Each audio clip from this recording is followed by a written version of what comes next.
wouldn't nobody like it. You feel me? Like, so it's we get put in fucking boxes, yo, and then we'll sit there and say somebody else better. Like, if a nigga played like Luka, he would be a ball hawk. He would be this, that, and the third. No nigga is allowed to play like Joker. You dig what I'm saying? No big black man is allowed to play like Joker.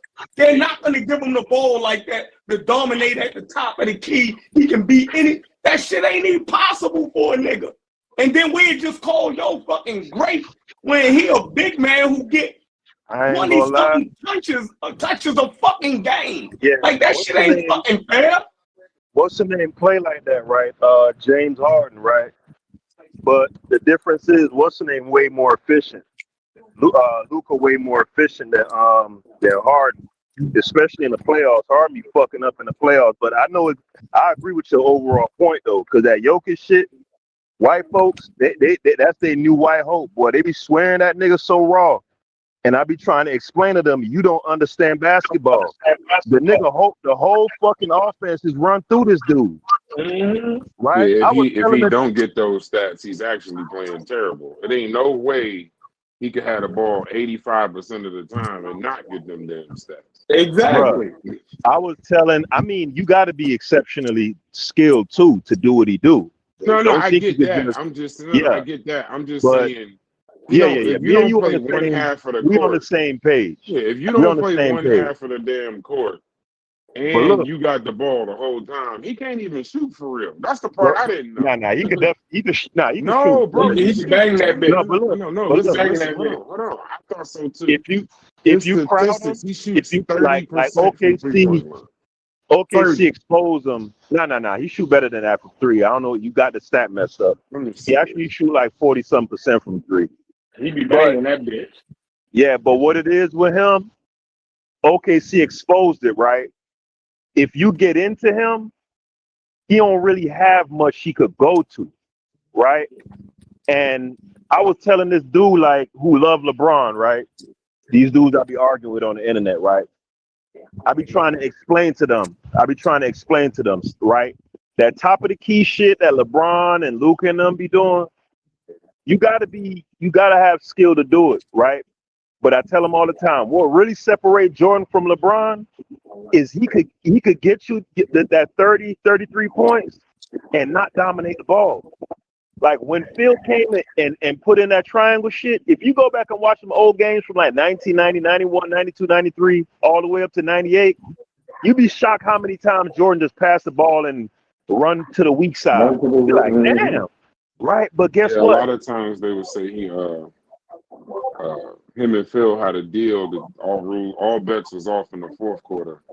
And right. That second half of the fourth quarter is when you'd see him do his little, do his shit. But guess what, Brass? You know what that does for a team? It creates synchronicity. So them sorry niggas who you swear is so sorry, like if a nigga like Cartwright Paxton become a motherfucking marksman. That nigga was that boy had a weather. Paxton was actually a good basketball player. Paxton and motherfucking Kerr become motherfucking marksmen. Kerr was a good basketball player. They've been shooting the whole game. Right. They've been having a chance to touch it. They wasn't motherfucking Matthew Della. Steve Kerr was not look at a dude like Bill Cartwright when he was on the back end of his career, or Will Perdue or some shit. You put them niggas next to LeBron, man. You know how fast LeBron be. LeBron fans would tear them niggas apart because he dominate the ball, and then when they get basically that's Anderson Varejao, right? Now hold on. Did you just say Dellavedova got more skill than Paxton? No, I know. That's not what I'm saying. When they're saying they're comparing like Steve Kerr and Jordan has Steve Kerr, but he ain't. But Dellavedova is like. If Steve Kerr is trash, I don't even know what Dellavedova is. If we're saying that Paxton and Dellavedova wasn't good, then if Paxton and Steve Kerr were good, what the hell? But Brad, that's my point though. But that's my point though, right? That's my point ultimately, right? Dr. Andy or some shit. That's ultimately my point, right? That people like a Logic, And I am taking a shot. Let me not lie. That's a shot. Don't say it ain't a shot. Just say it. Don't say people like Logic. I'm not trying to hit you with a shot. Just go on and hit him with the shot, bro, because he gonna take it as a shot. No. But look though, I'm saying honestly though, right? Mm-hmm. If you don't know basketball on like a granular level, like certain little idiosyncrasies like that, nuances. That's the word I'm looking for. You're not gonna pick up on. You're gonna see Varejao get the ball and do some bullshit, and you just gonna be mad. That nigga trash the whole time. This big ass 6'8" nigga been dribbling the air out the motherfucking ball at the top of the key the whole goddamn game, right? Nigga ain't touched the ball the whole game, and now you want to pass it to me with 5 seconds on the, you know what I'm saying? So that's, to me, that's what makes Jordan, bro, is that nigga could go without the ball for 10 minutes, and then when you give it to him, he instant buckets, instant offense. Like, I'm watching these old games, like, how did this nigga maintain his rhythm? Like, how do you shoot 54% from the field playing team ball, playing within the offense? Can I give you a reason? Can I give you a hypothesis? Because the other shooting guards was Dr. Reggie and Jabari Osaze. No, bro, you don't know. See, you don't know what you're talking about. These are just jokes. You know what I'm saying? No, these are just jokes. Nah, that's not a joke. You definitely is always ready to go. You always ready to shoot when Clyde Drexler lined up in front of you, bro. You know he ain't going to do nothing. Or y'all say I started. No. When you got Chris Mullin in front of you, bro, you supposed to feel like you can score. You is. You supposed to get a little extra pep in your step, bro. You be like, oh, you like coming out the huddle like, yeah. Oh, it's him. Oh man, give me that shit. You got to. You know the funniest stories, Jordan. You know the funny story, Jordan story. Is them damn stories are like Jordan would be like, oh, that's who y'all got guarding me today? Right. While he's still smoking the cigar, he just pop his head in the locker room and say 50. That's an arrogant ass nigga right there, boy. I don't know if he was good or I know he's good, but I don't know if the other guy's just trash. Because I don't know how I would be able to deal with it. A motherfucker just like talking to the star on the team and just saying, y'all putting him on me tonight? Oh, 50.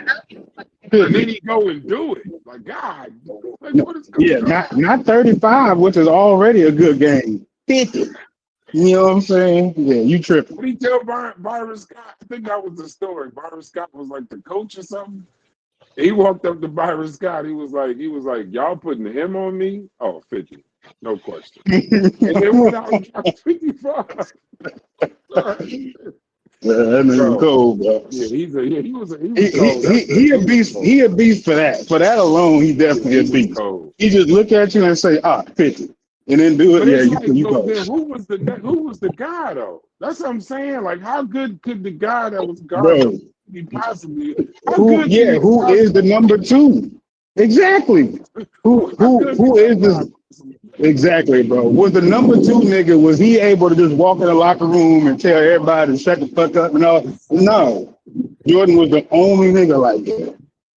Only Larry nigga walking there and just say 50. The 80s was like that. All them stories. Larry Bird walking the 3-point contest. Well, who's getting second? Like, what? Like, where's your pride? He's talking to Craig Hodges and all the great 3-point shooters. Dale Ellis.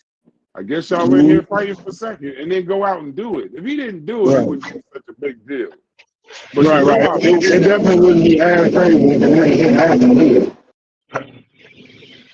Larry Bird would be, I don't even know who Larry Bird would be, bro. And I got respect for him. I don't know how good Larry Bird would be today, bro. I have no idea. That's the one player I cannot, because he's so damn slow, but Luka's slow. But I don't think he's better than Luka. Not individually. You know what I'm saying? Maybe team-wise, but not individually. I mean, he'll hit the shot if he get it off, but like, what is he using to get it off? Screens?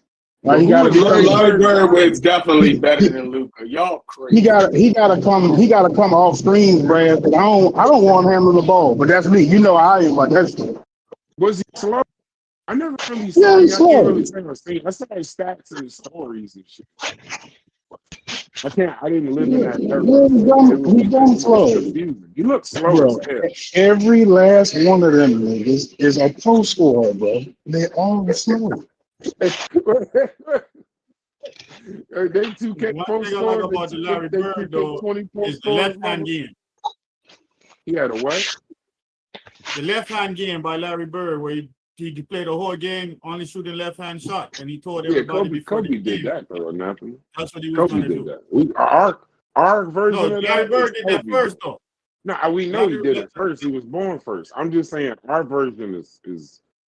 I could imagine like if Larry Bird slow ass anathema. I didn't see him, so I am hating because I'm doing this. This is pseudo. I'm doing this with no evidence whatsoever. I hate that fucking word pseudo. This is just inaccurate. Because I'm doing this with no evidence at all. What else is new? Yeah, I don't even want to No, talk. but Larry Bird told the people All before right, the game you that he was just taking everybody. fucked me up. That was unfair. Dang. That's what fucked me up. Look. I don't know if y'all talked about it yet, but since y'all sports folks, what's up with this Lacy accident case deal? Kids, I'm gonna need you to apologize, bro. That was rough. Yeah, I don't even think nobody else heard that. No, I ain't gonna lie. He hit you with that one. I ain't gonna apologize. I took the heat. Look, I took the heat. I took the heat off yesterday. Put it all on Stu Pease now. So you should be, appreciative that No, it's no longer your fault. Okay. But yeah, what's up with this Lacy thing, man? He caused the crash. No, they got new footage. No, they got new footage. No, they said he was behind the accident. No, you got to update your Yeah, footage. You got to update your footage. I just saw it on the internet. No, the police. No, Okay, I went to the police thing. They said no matter where he was, the people at the site when they pulled up and was talking, he caused the crash. I think 92 meters ahead. He caused the crash and then pulled up to it. Because when they got there, they're saying that his driving is the reason why they crashed. So he just pulled up. The people in front of him crashed, right? Right. The people, they were all together at one point. The way he was driving caused them to crash. Like I'm not a cop. That's not what happened, bro. What happened was he was driving, and when he went into the wrong lane to go past some cars. Okay. When he did that, the car that was approaching, it was some brothers in the truck. They slowed down. Okay. They just slowed because they didn't know what he was going to do. But by the time he got back over, the lady behind them wasn't paying attention to their car, and she was about to hit them. So then she veered over to the left, and then they're blaming her response to them slowing down because of him coming up the road and saying he Gotcha. So when the reason why the cops initially put the accusation out on him was because the first thing they heard when they pulled up to the scene was that they were saying that he caused this accident. It's just on camera. This is actually kind of good for the conversation we're trying to have. Because the conversation is racism literally baked into everything. The only reason, not saying the only reason is, I'm going to say it. The only reason that this is a story is because he killed himself. Because so that still stands that he did commit suicide. Okay. He committed suicide. So he killed himself because, all right, so essentially Kyren Lacy was a really good player for LSU. And gotta go back. I don't want to go too far back or nothing. When you could do that, you take out everything I don't say, just fill it in. I'm just giving a brief thing so the chat, whatever, then I'll hand it to you. Kyren Lacy was a football player in college. He was about to get drafted. He gets into this, this kind of situation where they're blaming because somebody died in that accident, I think, or something like that. Yeah, a man. Yeah, right. So they're saying the police. No, I'm gonna give it to you, Nakamura. I'm just doing something brief, and then you can give the detail. But this was right around the time he's supposed to go into the NFL draft. So as soon as that happened, all of the teams got away from him. They didn't want nothing to do with him, this, that, and the other. He lost his NIL deal, and they charged him. So he killed himself. So everybody was saying it's so sad. He killed himself, and they were like, well, you know, he caused the accident. His life fell apart, blah, blah, blah. Well, recently, the tape shows the accident, but it shows Kyren Lacy pulling up to the accident. Like the accident happened, then he pulls up or something like that. And then the lawyer, then they started showing the lawyer at his funeral saying, don't worry about it. I got you. The truth will come out. You know, even though you're dead now, the truth is going to come out. So then the whole world starts saying he didn't do it, da, da, da. The nigga Ryan Clark on ESPN at the end of the Monday Night Football, he said, before we sign off, they was about to go off the air, I just want to say that Kyren Lacy was innocent. He didn't do it, da, da, da. And then, you know, because he went to LSU. And he was like, it's a shame that they did this. The young man had to take his life. And then it came out the next day, the police department, because they're sick of everybody saying there was something racial. The police department came out yesterday and said, no, he did cause the accident. Y'all don't know how crime scenes work. Go ahead, Anathema. All right. What the attorney did, well, first of all of this started with Georgia football. That's where the backlash came from with Georgia football. If you look up Georgia football and cars, just Google Georgia football players and cars, you're going to get about 18 to 20 some incidents that they had down there. There was a problem. There was literally a problem with Jalen Carter for the Eagles. And Mopar cars. Cars. No, I'm talking about when they were at Georgia. No, I know. Jalen Carter played for Georgia. They had stolen cars. Somebody killed somebody. They got caught racing. That was him. So Jalen Carter. There was more than just him though. It's like I know it was a bunch of people. I'm saying he was the biggest name. He was like the first round draft pick. I'll give you that. He was the biggest name. But what I'm saying is that then that started them saying that there was a big racial thing about it. All these athletes with all of this money getting these cars, driving reckless. There was a big push about that. So then when Kyren Lacy did it, it was almost, he got the whole backlash of what was going on with Georgia. And it was focused on him. And then he got a whole lot of online hate on top of him losing his NIL deal and all of that. And he got depressed. And then that's why he killed himself. But see what the lawyer did, the lawyer started all of this when he come out because he showed the video accident, but then he also showed the police footage where they went up to the brother that stopped the car. I don't know if you saw that footage. And the brother was like, oh no, that lady wasn't paying attention. And then the police was like, no, but was he in the wrong lane? He was like, yeah, but he got back over by the time the accident, like the brother was explaining what really happened and saying like, no, I saw there's no way she could have seen him. She said, my big truck, her little car. He's like, I saw him and I slowed down. She wasn't paying attention to driving and she almost hit me and she veered. The guy said this on the police video cam. They never put that in the evidence. They just got him to sign off that he seen the dude coming in the wrong lane. And the rest of what he said, they ignored. But the lawyer going to get that in discovery and say, wait a minute, this person is not telling what y'all reported. Y'all got to tell the whole of the report from the witness. So that was one of the major issues where people saying, wait a minute, the police tried to doctor the report to put the guilt on him because after he pulls up, he didn't know what was going on. He saw the accident, he drove off and went to practice. That's where he went. He went to practice. He was on his way to practice.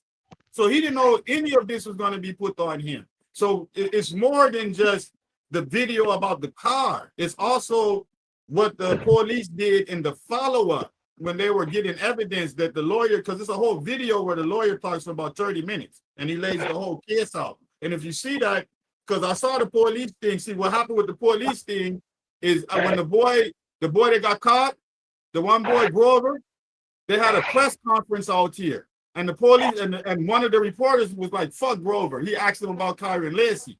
And then that's when the police officer stood up and started doing the press, and the press conference switched. And he started talking about how no, the man was responsible. Y'all are not looking at the proper footage. This, and that.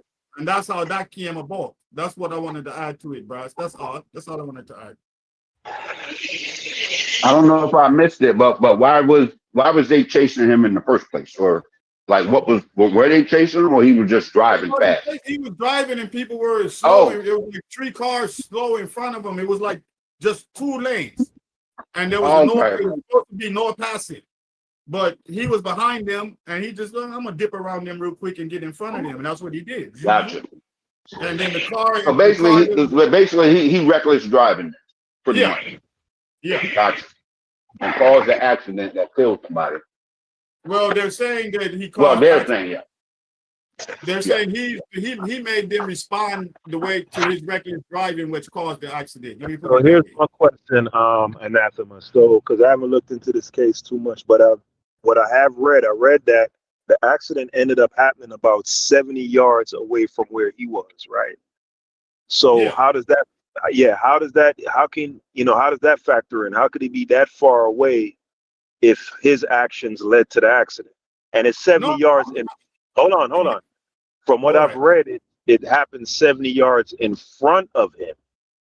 I literally just said that because that's what I just heard. Yeah. So y'all know my default position when it comes to these things already. You know what I'm saying? Them crackers lying. No, but they're lying. I agree with you, Haskell. But what I'm trying to say, you gotta envision the road. It's 2 lanes, and you got oncoming traffic that's coming, whatever bound. They're coming opposite of you, coming towards you. You're Kyren Lacy, and you got 3 cars in front of you, and you got all them cars up there coming at you. But you back there, you judging the gap. You like, I got enough time to get around and dip in. When he did that, the other car that was upcoming, the brother truck, he slowed down. That's all the brother did. He didn't say like he was afraid he was going to hit him or anything like that. He just said he slowed down because he knew the move he was doing. He slowed down so he could get back over. The lady behind him, to avoid hitting his truck, just moved into the other lane without looking and hit the car and killed the man. And then the police is trying to say, well, the truck slowed down because of his reckless driving, so therefore he's the cause. But what I'm saying is the truck guy said no. He said he's not the cause. He said, no, I just slowed down. He said the lady was not watching the road, and she made an improper evasive action and caused the accident. And they left that out the report in order to lie on Kyren Lacy. You understand what I'm saying? Yeah, I get what you're saying. I got to look into it myself. I'm just saying from a physics standpoint, I can't picture what they're claiming to have happened because it was so far away. You get what I'm saying? If his immediate actions and this trucker having to slow down, or the trucker slowing down and then causing the woman to switch lanes or whatever, I would expect that for the accident to be much closer to where he was. He was damn near a football field away, So yeah. I'm having difficulty picturing putting it together in my head. But I guess I gotta go. I can see the truck driver, right? I can see the truck driver, and you driving down the single lane, and then single lane on each side of the highway, and you see somebody jump on your side of the lane. Right. So you slow down. You're gonna slow down. I got that part of it. I'm saying I'm trying to picture how the accident ended up happening so far away from him. It's because he wasn't paying attention to the car slowing down in front of her. He could have been slowing down. She. It sounds more like she wasn't paying attention because if you're behind somebody, you should be paying attention. You shouldn't have to slam on your brakes because that means you're following too close, and you shouldn't have to swerve. That means you ain't paying attention. It's that simple. It's that simple. But when they came up and interviewed her, when she swerved. So when she swerved, it caused a chain reaction. Yes. Well, but they're starting to change with him. That he came out of his lane, the truck slowed down. That's what it sounded like, and she almost hit the truck and swerved and hit the guy. Yeah, that's crazy. That's too many links in that damn chain. Yeah, and that's why the lawyer said he's not the responsible. It's improper driving from the other people. Like you can get him for reckless driving, but you wasn't there to even see the reckless driving. If you get what I'm saying. Yeah. Like there no one took that crime. So I don't understand the whole case. I'm on Kyren Lacy's side that he's innocent. I think it's the lady fault. But I understand how they're trying to flip the argument. You understand?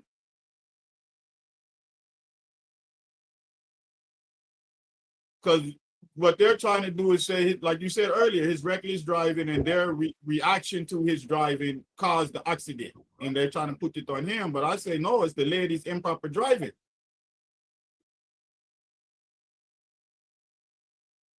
Hey, Hal, I And she's the one that actually hit the man and killed him. Yes. Hey, Hal. The truck didn't get in no accident. Hal, can you hear me? Yeah, man, I can hear you. Go on, man. I'm sorry. Hal, I had posted that video a couple of days ago, what the lawyer was saying. If you scroll up, you'll see. I posted the video in the chat. Yeah, I did. I did post it in the chat. I think it's in there if you want to see it. With the lawyer, I think I put it in there. When it first came out, yeah, I did post it in there. And I said, we need to talk about this. I think so. Yeah, I did post it. So if you want to see the lawyer video, it's in the feed somewhere, or however y'all go to the media thing and you can look it up and check out. That's the one with just the lawyer talk. And he showed all the police video. It's kind of redundant because he doing the Dr. Umar thing and but it's informative. And I think it's a good watch. That's why I posted it. Now, how did he crash? If he pulled up to the accident and kept going, how did he end up crashing? No, he crashed. Like after that. He didn't crash. He didn't crash. He didn't? He just went around him. He was like 100 yards from him. Oh, so he killed himself on another day. Yeah, on another day. Yeah. Oh, I thought this was all the same day. Yeah, see, I didn't know nothing about I've been hearing bits and pieces on the internet. But okay. I thought it was all the same day. Wow. Oh, so when they blamed him, that's when he killed himself. Yeah, after he got all the backlash. He saw his life going ahead. Imagine you about to be a #1 draft pick. You got NIL money. You going to the NFL, and the next day you're on the internet about to face the next amount of odd years in jail and court case and lost all your money, and everybody on the internet calling you a chauvinistic athlete, a prima donna, and all of this something there. Me, you gotta have some mental fortitude. He should have got his ass off the line. Should have got off the line with that shit.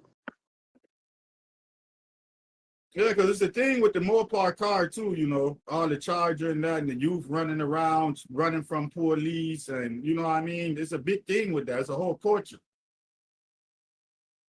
And he got caught up into that. There's a whole backlash with that. I don't know if y'all watch those videos, like a Knockout 360 and all of that, with the man there, they be running from the police in Georgia and Arkansas and all over the South. It's like a team. They get stolen chargers and swoop them up just to go run from the police. That's crazy. But then the new Dukes of Hazzard. Yeah. Jeez. Yeah. Go online. Go to a channel called Knockout 360 and look at it. You'll see all of this stuff that these youth is doing now. It's a big thing with the youth culture where they get the cars, they steal them, or they swap engines. They take Chrysler 300s and put Hellcat engines in them, do all type of shit just to go run from police. No license plate, blacked out everything, and they run from police. And they got a whole culture of that shit. And it's inspiring a lot of the youth to want to do that lifestyle, that live fast, drive reckless, and all of them stuff. And I think Kyren and them football players is in that age group. Not saying they have stolen cars, but that fast car, more car life, yeah, they all in on that.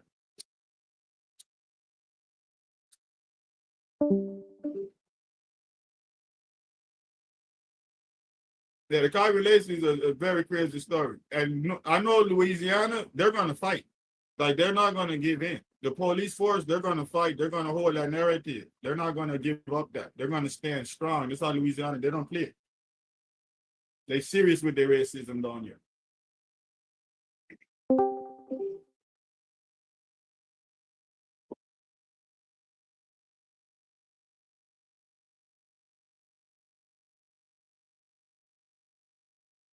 I don't know what more to say about it. I hope I gave you enough. I mean to knock y'all, of course. No, y'all was just talking about sport. Yeah, but that's a sports story. It's one too because it Yeah. deals with all racism and choices.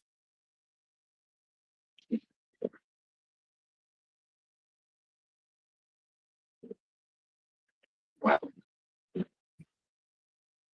Because you just think about that. I know he probably thought about that. Damn, if I could have just had a little PS and let the cars just drive regularly. But I had to push my engine and now I'm in all of this. You understand? Sometimes them little choices be, you just, you know what I mean? Gotta be mindful of it.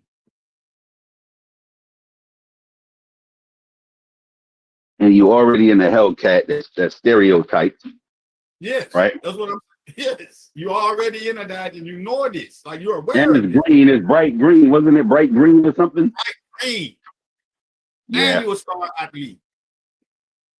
You're a young black man. Yeah. I gotta look up that blackout 360. That's crazy.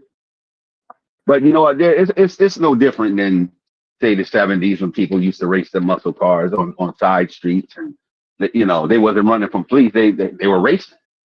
Yeah. It's just a new twist on it. Yeah. Weird how shit going cycles.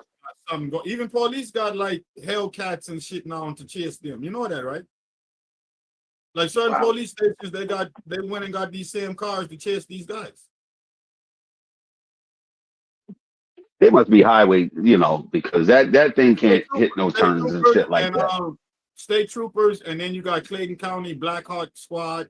You got that. No, serious, man. If you go into this, because I did a little research, it's crazy.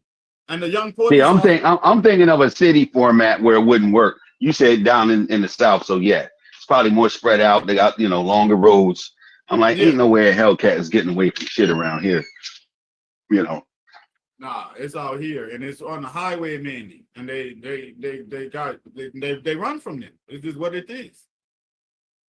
Some of them got the cars hooked up with cameras and shit, where they be filming the police in the rear view camera while during the chase.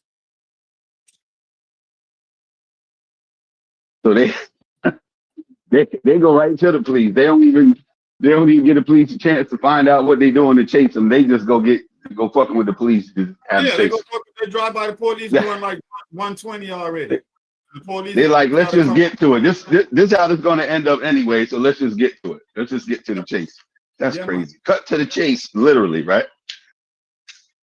I'm talking about 150-mile-an-hour chases, 160-mile-an-hour chases. This ain't no small chase. Hey, y'all better get your kids. Wilding out. And I'll say 70% of the people be black. It's Mexicans and white boys get caught too. Asians too. They get caught too in all this. But in all that Charger and them cars, the more power, most of the time it's a black youth. And I'd be tripping like, but the car be stolen most of the time or some type of corruption. Because how the fuck you get that car? Like, how are you 19 in a Hellcat? Well, I guess that adds into them getting, like you said, stolen, which I think everybody heard first was Hellcats are getting stolen a lot. Now we know why. Even if the one stealing it ain't doing it, they take them and sell them, I guess. We got a backlash with that. I really do. I really think all of that fell upon him. That's wild.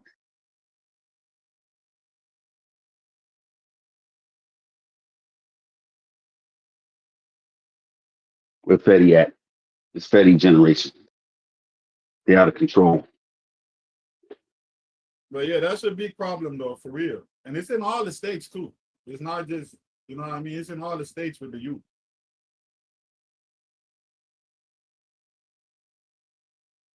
Well, it definitely be a short chase around here. With that car, with that little putt-putt sound on the car, you get on my goddamn nerve. What, with the loud exhaust on?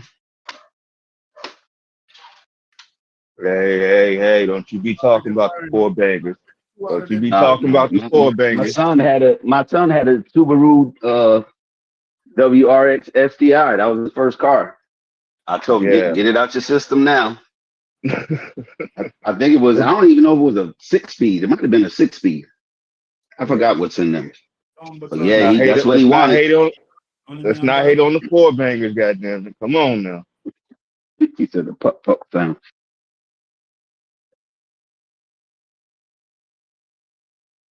But I told y'all when I saw the lawyer thing, that's why I posted it in the chat. I was like, wait a minute. This is about to blow up. But this is not going to stay right here in New Orleans. So we got to get on this ahead of time because I knew this was going to be a big story.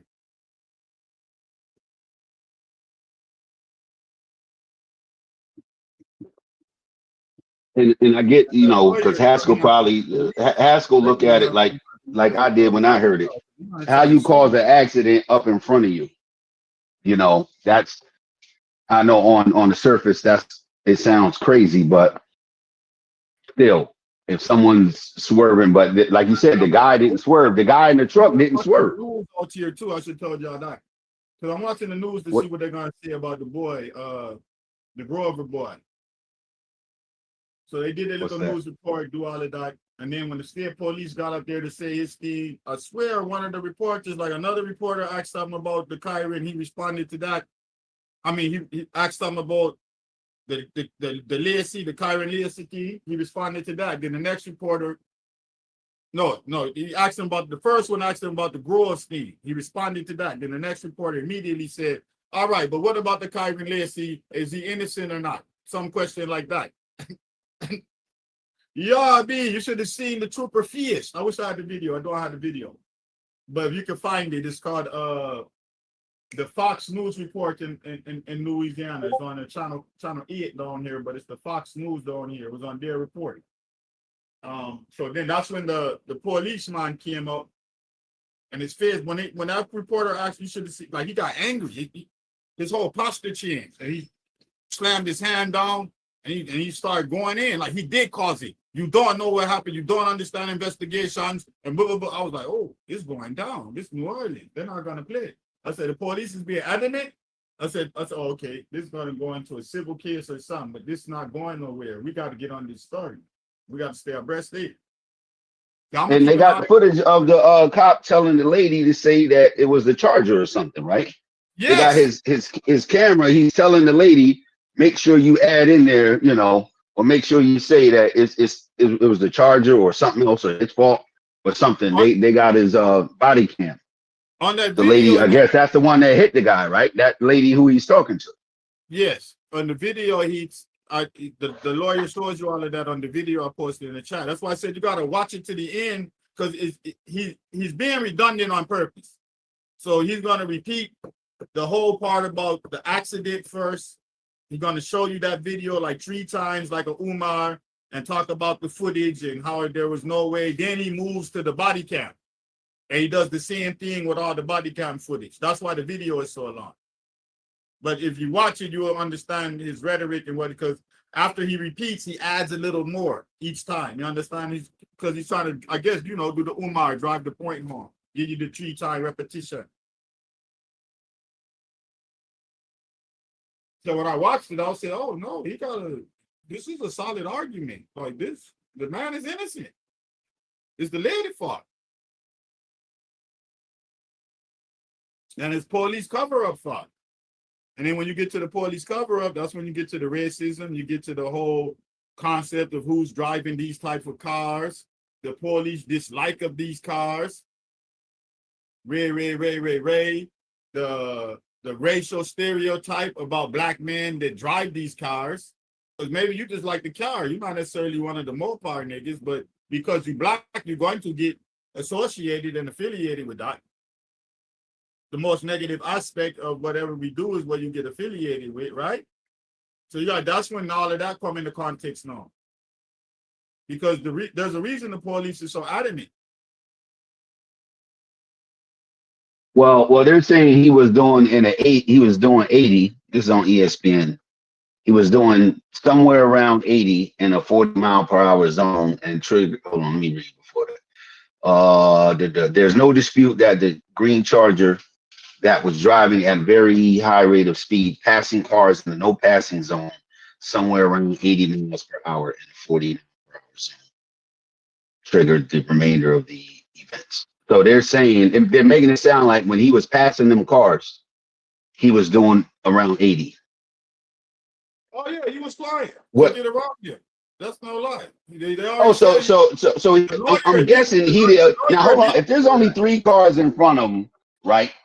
I'm assuming he wasn't at a full standstill because ain't no way you going 0 to 80 in 3 car lengths. Unless you got a F1 Formula One car.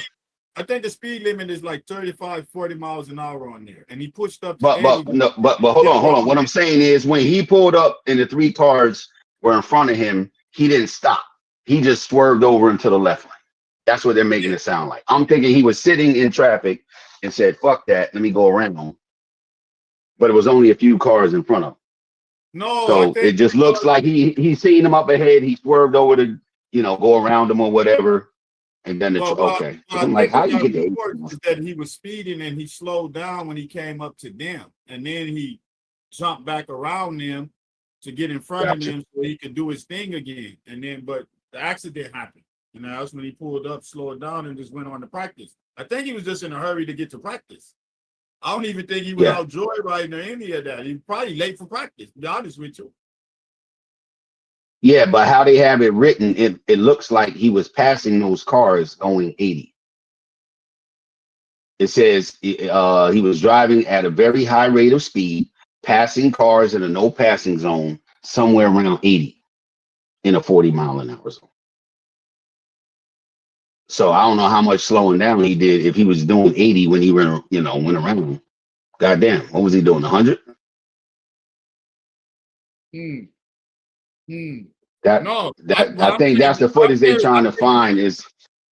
Well, I'm saying Oscar, what I think he was doing is like he's doing, 70, 80 miles an hour coming up to the street. And then he gets in front of those street cars, slows down, and he's like, yo, I'm tired of this. Let me jet around in. So he pushes speed back up to go around them.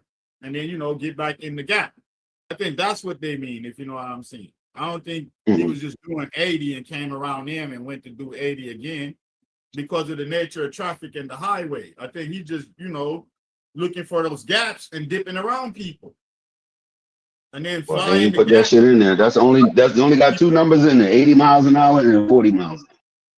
But I'm just saying that's how they have it written to make it seem like he was zipping past them at 80. Yeah. In the wrong lane. That's part of what the lawyers uncovering is how the police doctored the police report to emphasize his guilt. They just didn't take a normal traffic report because of the death. Because there's a death, they're looking for, a real culprit. So then they doctored everything, not to focus on anything that would make him innocent, but to make him guilty. And then put that out in the eyes of the public. And I think that's the lawyer's point. The lawyer's point is there's a whole lot of, evidence to show that this man was not responsible.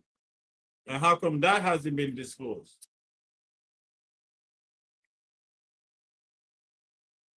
And now they're trying to argue that no, he made this person slow down, and then that made this lady react. Thereby, he's the cause. And I just don't agree with that. There's no way I can agree with that. That don't make no sense to me. Because the distance was too far. And we all know but you know what, too? Think about it this way. Say a deer ran in front of that man's truck and he slammed on the brakes, right? Or even slowed down and she swerved like that. It would be her fault. It would be her fault. Period. She's behind him. She's supposed to be traveling at a safe distance, at a safe speed to be able to stop. When you're driving behind anybody, that's what you're supposed to be doing. When you get your license, they tell you you need to be a defensive driver. You know what I mean? Every 10 miles an hour, you're supposed to be what? 1 car length. Some shit like that. Yeah. So yeah, that's her. That's crazy. I bet you if they check her phone, she was texting or something before the accident. Can you hear me? Can you hear me? Scoopies, yeah, we can hear you. Yes, sir. Yeah, I have a fundamental problem with these colleges and the elite athletes, like the football player, the basketball player. I don't think they have much counseling or introduction because too much of them getting problems for silly things throughout the years. Too many of them getting problems. You know, somebody needs to be talking to them and say, listen, not because you have the NIL money that you can buy this, you can have access to that. You still get in trouble. And this young man went through a period of depression and stress that led to him taking his own life. Right? I don't know what kind of counseling them offering these brand new millionaires. But an 18-year-old, 18-year-old with that amount of money requires counseling, especially when you don't come from a family with that amount of money. If you come from a family of millionaires, a car don't mean anything to you. But when you rise up and get the NIL money, and the first thing you do is buy $120,000, what's it about? Demon. Yeah. You know, somebody needs charger, demon charger. Somebody needs to talk to you and explain to listen. This car sometimes is more trouble than it worth. Right? And the position that you are in, you're a game changer. You know, you can change your whole family. So you have to be more careful. But this looked like a accident, and it don't look like it was directly caused by him.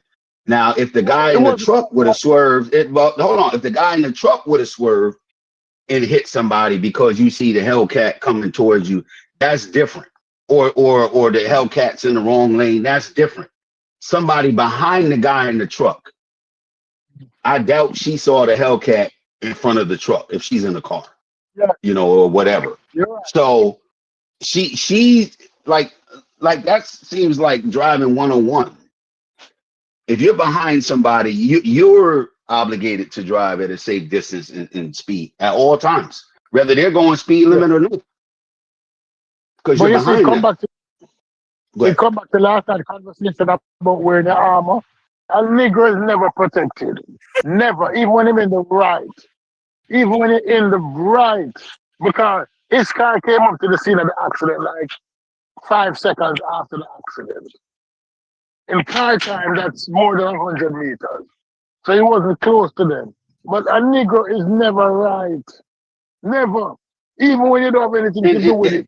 And not to say he's scot-free, right? What's the most? Speeding, reckless driving, or whatever, you know, other traffic infractions they can put on him, you know? No, I'm saying I'm saying technically what he was doing was speeding and driving reckless. Yeah. But I'm saying, okay, he wasn't, obviously he wasn't doing the right thing. And driving like that anyway, you're going to end up fucking something up anyway. If it wasn't today, it would have been another day.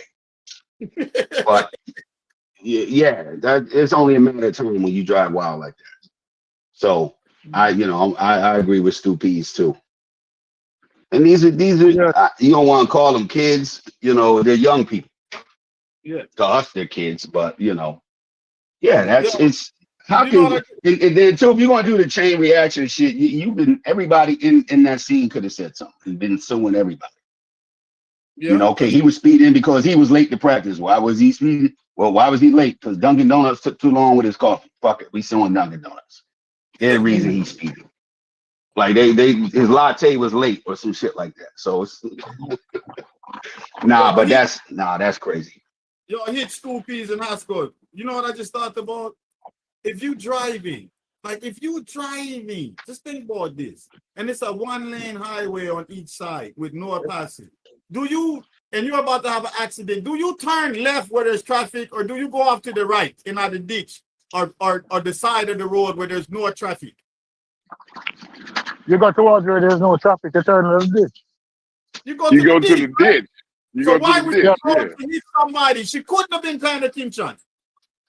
Yeah, she wasn't paying attention, man. And then he drove past the accident. That's the crazy part. Was she white? Was she white? I'm sure. Let me look on, see if they got it. They don't have a picture of her. I don't see a picture of her. But chances are, and it come back every situation. It always come back to the same conversation what we had in America. And then everybody going to say, "Oh, Stupies love the victim talk. The victim talk. Look at Stupies again. Another victim talk." Yeah, it says right here, the report states that the vehicle that crashed into Hall, that's the guy that died, a Kia Cadenza, that's a what, SUV or something, was traveling too close behind a pickup truck, which caused her to take evasive action to avoid hitting the back of the truck. So her ass is manslaughter and reckless driving and you know, like Stupid said, well, whoever said, if you check your phone, that's all type of obstruction, you know, or whatever they call that, driving not impaired or some shit they call that. If you don't hear the race, that's a nice blonde hair, blue eyes, white American. And it said, hold on, it said he was charged with felony negligent homicide and hit and run, and the misdemeanor reckless driving, which probably should have been the only one that stuck, the misdemeanor reckless. But he was charged with felony negligent homicide and hit and run. And how much those charges is? At least what, 15 years? Yeah. No, but I don't understand how never lawyer up. How the school never have a lawyer on call. The coach never have a lawyer because they must have heard. Or they never lawyer up and the lawyer tells them, listen, XYZ, we're looking at it. But I think like Anathema said, they was already ruining his image in the media anyway. You got the young black man in the Hellcat speeding, caused an accident, somebody died. Like, please watch the video, man. The lawyer, your Stupid, watch the video. The lawyer, he had the same lawyer, right? The lawyer said the man that was coming to him said, "You gotta help me. I need help. I'm being destroyed on the internet." And he was like, "Just hold on, man. I'm gonna win the case." He didn't know like that he meant serious emotional help. He just thought he was giving up on the case. And then he said when he killed himself, that made him go. That's why I said watch the video, because the lawyer kind of answered some of those questions. But between the accident and the time he killed himself, wasn't it several months or several weeks? You broke up, Stupid. Say it again. He said it wasn't about a month. It was about a month, 2 months. You're right. It was a short time before him kill himself because he lost everything. But the lawyer is telling him, hold on, we got this. We can win this. But he not believing the lawyer.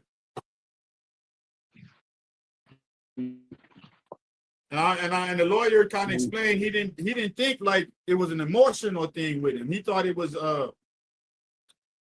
just being overwhelmed by the kids type thing and losing faith in losing faith in other kids, not losing faith in living. You understand me? I say? Because he said he never mentioned nothing about suicide to him. He just was worried about the case. Yeah, this says he committed suicide in April 12th, and I think the accident. No, that couldn't have been. Let's see when the accident was. December, I think. Yeah, it wasn't too long. It was within a few months. So what they were doing too was, since he was speeding before the accident, before he switched lanes and all that, they're using that. That's like one of the points that they're pushing. Like, because you got all the cameras from all the stores and shit. So he's just flying down the road. They're using that. You know, that's one of their points. So we clocked him in 88. You know, on that highway, it says right here. Estimates he was driving 88 miles per hour heading south prior to the collision. And so he was doing 88 in a 40. Hey, no, I must say, I was before that. Broke up. You couldn't afford a vehicle like that, bro. I think they paying y'all too much. No. Anathema said they stealing them. Just the you talking about the athlete? I thought you talking about the people, the Hellcats. Hellcats don't cost that much, do they? They cost $65, $70, which is ridiculous. But I was talking to Kids at work. Oh, I thought I was on. I didn't know I was unmuted. My bad. I wasn't talking about the Hellcat. tell them leave them Hellcats alone. Go and get a Honda Accord and sit your ass down somewhere. Yeah, they hook up the Hondas too and put all type of computer thing in them and put the little laptop in and nitroglycerin But, in that blood clot. hey, unless you trust that your child can handle it. And like I said, my son had his Subaru. He had a racing car pretty much. Yeah. But you know, I trusted him with, you know. I think it's the 201 Subaru, the one they use for the robberies and stuff in Europe. No, he had a WRX. Yeah, that's what I'm talking about. Yeah, WRX. Yeah. I don't know why I said 201. That's the goddamn Mercedes 204. He never get no speeding tickets. Somebody hit him. Somebody cut him off too one day, not like just like that, but somebody came, ran in front of him from another lane. Your son can drive then, because that's a front wheel drive car. You have to skill to drive that car. All wheel, yeah. Oh, you got the all wheel. But he has a CDL because his job required him to have a CDL. So anybody with a CDL, you get more safety training. You understand, the road a little better. Yeah, that's good. Yeah, racing Subaru was a good car, man. Bomber car. Yeah. I like cars, man. I'm into cars.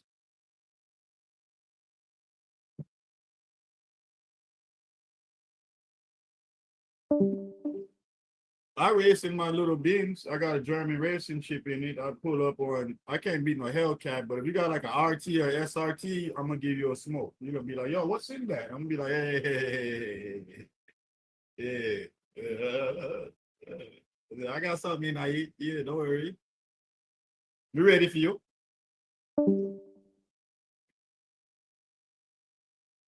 Last time I was and he couldn't get this, like the all-wheel drive cars.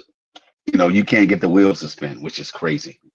Like when he first got it, I said, let's try to get the wheels to spin. We couldn't get them wheels to do anything, man, just except take off. It was a manual too. Oh. We couldn't get any wheels to spin on that Subaru. Yeah, well, listen, he ain't get no speeding tickets. I ain't get no late night phone calls from police. My insurance ain't hit me up, so he either didn't get caught or he was doing the right thing. I mean, his mom liked to believe. Trust me, if I didn't trust him, but here's what's funny. That was his money. He spent that. My daughter, when she got her first car, she was like, she got a hoopty. She got like a 96 Honda Civic. She was like, I ain't spending all that money on no damn car just to go to and from, work or school. What? Nah. He that was his loan, his money. I had to co-sign and all that, but still, that was all him. You built this credit. He paid his portion of the insurance, everything. Yeah. That's why I was telling the national, don't start hating on the four bangers, because my EG, my old EG, which that's a Civic, with the K24 swap, will have Chargers and Hellcats and shit like that for lunch.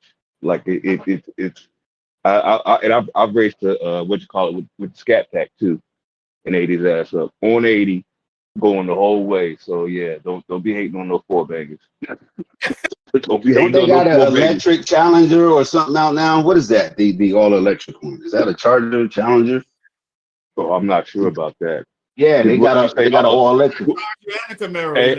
Hey, when she say all electric hits, you know me. I already lost all my interest. Hold on, yeah, it's a Charger, 2025 EV. I bet that shit's fast. I can't. Hold on, I want to see what the 0 to 60 is on this thing. Hold on, that's a 2025 Charger RT, Daytona RT. It's gonna be something nuts. I bet it's fast. They said with the rebate, 50,000. Let's see what this thing doing. I gotta give you some old school, man. I want something with a 442 in it, or a 5.7 swap out rebuild type of turbo, Yo, moderate, and it's all-wheel drive. flat, and Oh, it's all-wheel drive. I want it all That's in a car where I can fix everything in that blood clot with a jack. Right. All I need is Yo, it's all-wheel drive. So let me see what the 0 to 60 is on this thing. It's gonna be 1.7 crazy. seconds. 5 seconds. 5 seconds. I told it's gonna be crazy. This thing, it gotta weigh about 3,000 pounds. Let me see. Because those electric cars is heavy as shit, bro.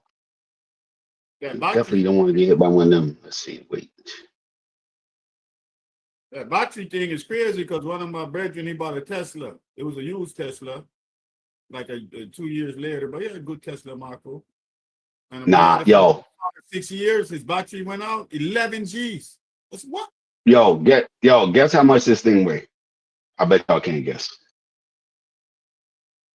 You said 1 point. You did say 1.5 seconds, right? No, I said what? 0 to 60, 5 seconds. 4.7 seconds. Okay. Oh, okay. So no, yeah, it's all-wheel drive. Obviously, it's electric. How much you think it weighs? I bet y'all wouldn't even be close.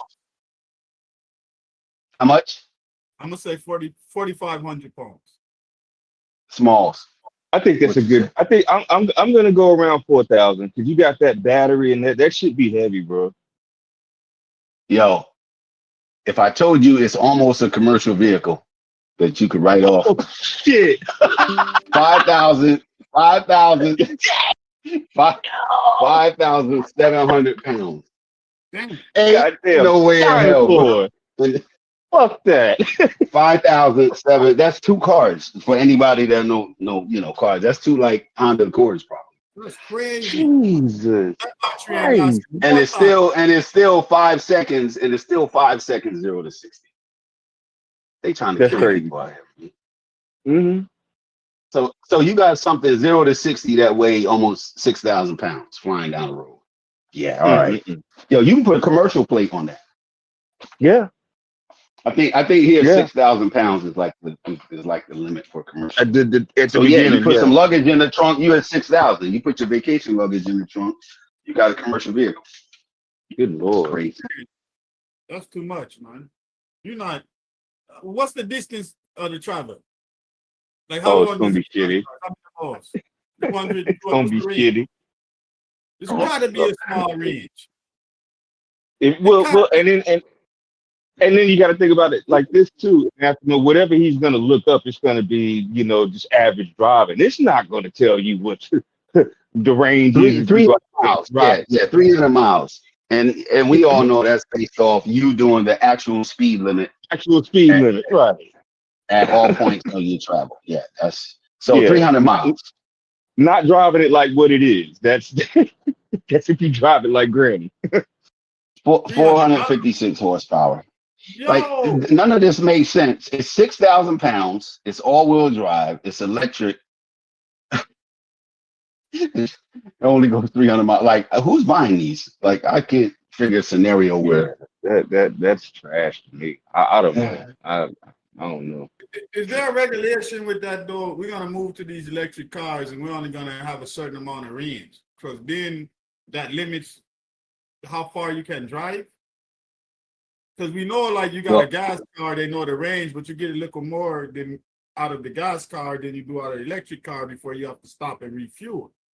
But electric car, you're limited in range so much, then they have to put the recharging station. You understand? So is that a way to control everywhere? I think it has a. Oh no! To where you're only limited to 300 miles before you got to charge. It's let's see. Miles directly compares the energy consumption between EVs conventional. It does not address the energy cost. Well, we ain't doing that. The range refers to the number of miles it can travel before the battery needs to be recharged. So yeah, you can drive 308 miles before you need to recharge the battery. I want to know who this is for. Like who's in the market for one of these? No. An all-wheel drive charger. But how do you race? How did you race that? Like, how do you You upgrade? got to race it against another electric. You can't do nothing with this thing. But what's the racing? Like, who upgrades? How do you upgrade your EV? I'm gonna get a better battery. What you gotta do to make your car faster? I'm gonna strip down the weight. I'm gonna take out some bars I don't need and all these, some reinforcement. I'm gonna change the check. Like, you can't change nothing if it weighs almost 6,000 pounds. I don't care what you take. you can roll it down to one seat in the frame. Man, the battery is probably it's the battery, 5,000 of those pounds. Yeah, that's. Let me see how much the battery weighs. Like I used to weigh about 35 pounds. So I used to build Teslas. I used to build them at I worked at the plant in Fremont, right? The battery is it's basically the chassis of the car. It takes up the entire chassis of the car. Yeah, it's fucking huge and it's heavy as shit. You know, and yeah, because I used to work rear subframe at Tesla. Like the subframe, it's a very simple. I wouldn't buy no goddamn Tesla. I'm just gonna tell you that much. I wouldn't buy one of them. All right, I was wrong. The battery weighs 1,400 pounds. You know what we didn't consider? The motors. That's what's heavy. Yeah, and the motors are probably have a motor on each wheel. On each. So on the Teslas, I'm only speaking for the Teslas, right? They had the motor on each subframe. You had the front subframe and the rear subframe, and there was motor on each one of them. And that was all the way back on the model. Which one was that? I can't even remember. Like, this is years ago I worked there, so I don't even know what the fuck they. But yeah, they usually run two motors. Bro. You know why we did that? Right? Because when we think motor, we think engine. And because the car don't have no engine, we eliminate the weight of an engine or a motor. You understand? We don't even think it's the electric motor. Right. I know I didn't think about an electric, and it's so obvious, but I didn't think about that. Because when you lift up these cars, there's nothing in them. There's no engine. You understand? So you confuse engine with motor, and just from not, semantics of language. You understand what I say? Yeah, but that's right. We did forget about the motors. Yeah, they got to be a third of the weight too. The battery's probably a third. The motors are probably a third, and the actual rest of the car, the chassis and everything. Yeah, Scat Pack Smalls. There you go. Scat Pack, 62 grand. All-wheel drive EV. Yo, you find an old white man and say that to them, you probably their brains will explode. Yeah, we got a Dodge Charger. Okay. Daytona. Okay. Scat Pack. Okay. All-wheel drive. What? 6,000 pounds. What? 5 seconds. What? You're like, get the fuck out of here. Nah, what am I supposed to do with that? Yeah. Yeah. None of that makes sense. The whole fun of racing was rebuilding the car, this person finding another the modification to enhance the speed, the modification, this one modification. This one added valves, this one did that, and you go race, and then that pushes the engineering. But once you get to this, I guess it's going to be this electric car versus the next electric car. You know what I mean? And what can you do? I mean, like, I want to know what the upgrades are. It's probably gonna be some boring computer flashing bullshit. Like, I don't know. Yeah, they're gonna upgrade your Android system, 10.6 to or your iOS, that runs your tablet that's in the middle, on the console. Oh yeah, something like that. Yeah, and you get that's all electronic upgrades you can do. For the torque and everything. Yeah, it's probably all in the computer. Yeah, where you can change the torque and shit like that. I hope we're not live. I'm gonna say it. That's gay. I think y'all are live. You just got us in trouble. Oh shit! Oh god damn it! I'm sorry. I don't know what else to call that. That is so lame, bro. As a mechanic, I just can't. Oh. You upgrade anathema. You take your laptop out there and do a software update on it. That's the upgrade. Yeah, that's what we're talking about. Oh my God, that's all you can do. But hold on, hold on. What more upgrading can you do? The thing goes, it's 5 seconds, bro. That's the other point. There ain't even no And racing. it's like, Racing, I don't know. I don't get it, B. For real. Yeah, it's. I don't know. You kind of take the fun out of it, you know. Like, like so by them trying to make it more fun, they took all of the fun out of it. all the fun out of it. I just don't know who's buying this. You see what Anathema was saying when he talks about the customization and the mod. Like, dude, nobody out here sits for live. I hope nobody thinks like I have an EG Civic with a stock motor. The K24 is a fucking RSX motor, bro, and it's built. Like that's what I had to do to go out there and get the fucking with D8. It's a whole lot of money and time, and yeah, this is just some. I don't know, bro. This is. I think a Honda Prelude is coming back out too, right? Or is it out already? Oh, let's. You know what? When they bring cars back out, nowadays hits, I don't even get excited for them because it's gonna be like a hybrid or some dumb shit. I don't know, man. I'm just too old school. I'm with Anathema. Give me some shit that I can just pull up under my tree, in my garage. I can jack that son of a bitch up and just work on the motherfucker. Like that's what I'm used to. You know, you can't. That's right, going away. Let's go back to these young people in this stereotype, right? With the Hellcats and the Chargers and all that. I don't see a lot of it, and obviously I don't watch a lot of it. But the music, is there a lot of Hellcats in like rap videos? Has it made it that far yet to where they have it? You know, to me, it sounds like a street subculture. It sounds like a subculture that, you know, even though it's popular maybe on the internet in some places, it hasn't reached like mainstream hip hop. No, it's like when the people that's doing those street takeovers, when they do all the donuts, that's them. They do it in LA. They do it everywhere. They do it in New York. I'm gonna tell you, and I'll tell you a popular. It's not that it's underground, but you understand what I mean by underground. It's mainly it's underground to us because we're not like regular folks. But to the youth, it's a regular thing. You know, this on their feed. They watch these things. You understand? It's part of their youth culture. Just like we had things when we were young that the old people, they didn't know nothing about. They probably, you know, said not a lot of people were doing, but we knew that if we went to any city, we could find these people. But I'm asking because rap music gets a lot of blame for influencing young people. Right? I'm gonna tell you. I'm gonna tell you a lie. Go ahead. I'm gonna tell you a line, Hitch. I'll give you a line, and it's a popular line. You know, because people don't steal bars, but this is like a euphemism in hip hop at this point. Drive my foreign like a Hellcat, or drive my foreign like a demon. Like I've heard so many people like that's a whole thing where they're talking about. Okay, I'm gonna take my very expensive car and drive it like these young boys drive these Hellcats and these demons, the cheaper shit on the street. Yeah, that's the whole thing, bro. It's definitely because that was the nature of, say, hip hop, right?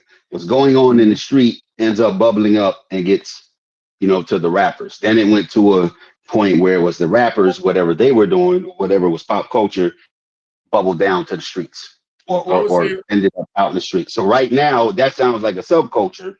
You know, okay, it gets a mention here or there, but it doesn't sound as big as that. No, it's a subculture that bubbled up into rap. So now it's part of the rap. It is. Especially the Southern. And you can see it too because you got the pimp rap type when they show the lowriders and the classic cars with the big rims or the shit they do in Houston with the pokers and all of that shit, whatever they call it, that shit they call. And then you got the Hellcat rappers, the young wild niggas. Yeah. You understand? But they all kind of crossed over. They all are into that same thing. It's just some people still got that playalistic vibe to them, and other people got that young racing wild vibe. It's almost like, how can you say it? They took the Asian and white boy racing culture and just niggerified it. because there was already going on in those communities. We wasn't doing that too much. We was more with our old classic cars and all of that. We wasn't into rice burning motorcycles and all of this stuff, and you know what I mean, these souped up cars like that. We had lowriders and we had, you know, a goddamn Chevelle with a nice 350 in that motherfucker, bored out and all this type of things. That's what we did. You know, if you was a racer, we didn't have these Hellcats and all of these things running around like that. You understand? So yeah. So who's modifying the cars now? Is it the young people modifying them too? They stealing cars with fucking engines. It ain't even on the now hold on. Let me give you. Okay. Well, I'm gonna give you the question was like, okay, we know they're stealing them. We know they're racing them or doing that 360 thing. We know they're using them, you know, to run from the cops. Anathema mentioned that sometimes they get modified. So are the young people modifying the cars too? Like swapping engines and absolutely. They'll take a whole 300 chassis B and turn that shit into a Hellcat, and you won't know what's under it. You won't know what they did to you know how much skill that takes, man. That's crazy.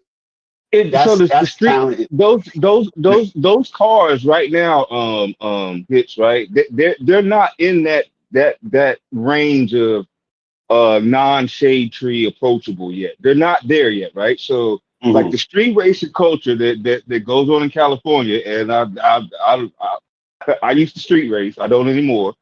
The way we do it, we call them the runs. That's what we call them. We call them the runs. We would a few years ago, we kind of set it up maybe on Facebook or this, that, and the other. We picked one spot, right? We'd all meet up and we just go at it, racing as long as we could possibly race, right? And then and so what you would normally have, you would have the brothers. They were the ones out there bringing the Hellcats and the Demons and the Chargers and this, that, and the other, the V8s, right? And you had the white boys and the Asians and the Mexicans. They're the ones that's usually in the four bangers that are actually keeping up and sometimes beating these motherfuckers, right? You know what I mean? So they're definitely modifying the stock shit to go faster. You know, you don't want to go out there and, you know, get beat by a goddamn four-cylinder. You just don't want that to happen. So, yeah. And then so what happens is the cops come out, and this is only California I'm talking about. So the cops say we start off in in San Jose, like we start off one spot in San Jose. So then the cops will come, they'll break it up. We go to another spot in San Jose. They'll break that up. Then we'll go to Fremont. And we just do that shit all night, bro. And the cops don't really, you know, they'll give a little chase when they break the runs up. You know, one or two cars, they'll pull them over. You know what I mean? But yeah, you even get spectator tickets out here in California. You can't even watch a illegal street race. You can get a ticket for that. Yep. The spectator ticket. Yeah, it's a whole subculture out here. Yeah, absolutely. I'm telling you, it's all across the nation too. I didn't know it was across the nation like that until I went down in the south and I started seeing it. I said, yo, this is just like Cali. Y'all didn't see it. Only thing is, in the South, we'll go to out in the country. We ain't gotta break it up and go change locations and do all that crazy shit. You know, we'll go out to the, you know, in the South, man. You know, I lived in North Carolina. We'll go out to 87 and just tear it up. You know what I'm saying? Like for hours. Ain't no cops. Matter of fact, the cops know what's going on. Right. They don't bother nobody.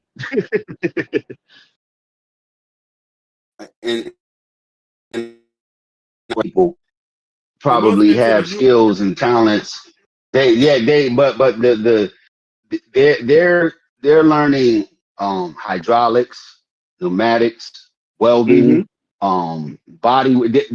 Those are all separate trades. That's crazy. Absolutely. You know, to them, they're just taking the engine, you know, swapping the engine, you know, put some add-ons on the engine, put some aftermarket parts. Those are all electrical. Those are all separate trades.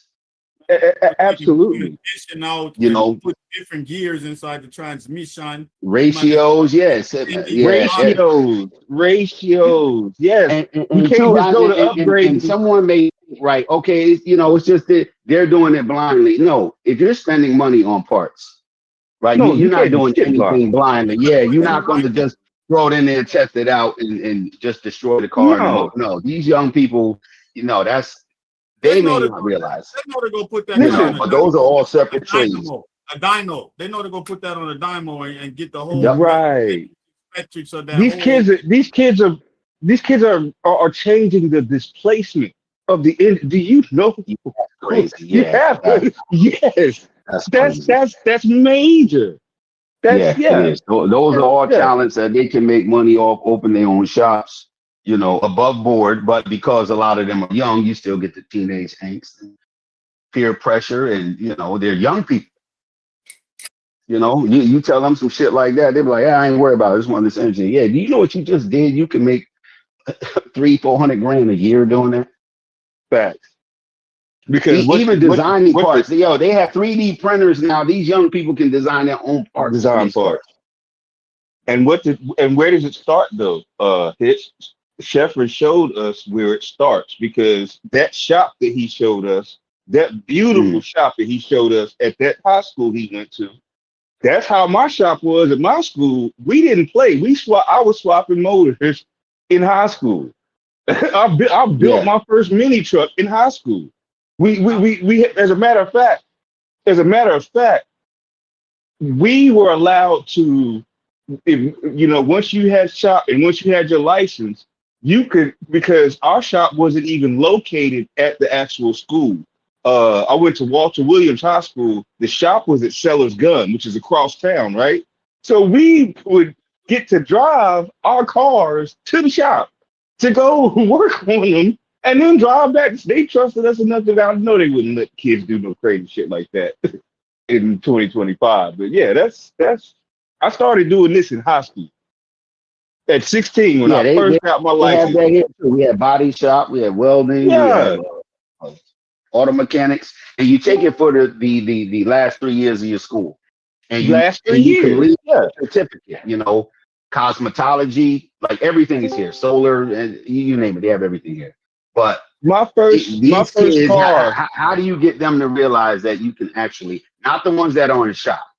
Yo, real quick, the ones that are actually stealing the cars and swapping these engines and modifying them, and how do you get them to understand it's something more than just posting this on Instagram? This is literally, Before y'all go something intellectual with it, before y'all go intellectual hits and smart. let's stay in the hood. Go ahead. When Chevron showed that, I don't know if y'all go back and listen to the video in the background I showed, I'll say, oh, that's where they learned to swap the engines. Yes. Yes. Yes. Shit, you don't need and two, hold on.